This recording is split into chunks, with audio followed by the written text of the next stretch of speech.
Ayun guys, magandang morning po sa ating lahat. Welcome to my vlog. For today's video po, andito po tayo sa Pakak, Gimba, Nueva Ecija, kung saan makikita po natin yung property na binibenta po rito. House and lot po guys, yan po yung malaking bahay. And then lot area is 2.5 hectares.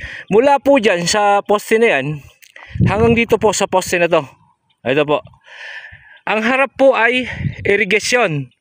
And then po, house lot area, mga nasa ano po yan, 200 square meter yung nabakuran po ng bahay.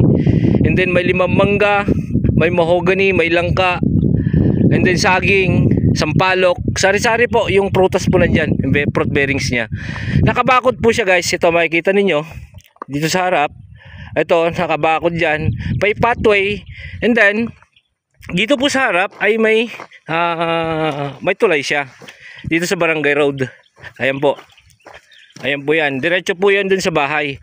Kasya po kahit elf po dyan. Ayan, papasok po dun sa may bahay. And then mula dito sa property hanggang dun po sa provincial road is 300 meters. 300 meters ang layo po nitong property. Rough road 200 meters, and then 100 meters ang cemented road. Mula po kasi sa may provincial road hanggang dito is 300 meters.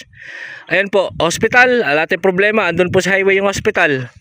And then churches, and then bayan po ng Gimba is 5 minutes drive.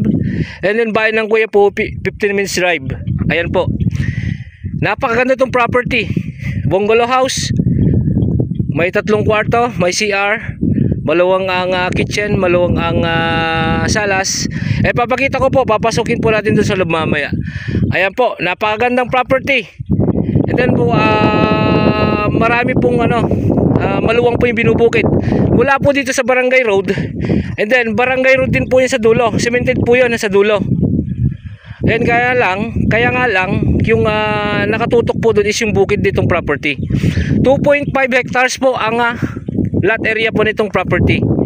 Ayan, buhay pa po yung nakapangalan, titulado, updated din po ang tax, at nasa Manila lang po yung may-ari. Ayun guys, kasama po namin yung barangay captain po na nakakasakop dito sa barangay na to.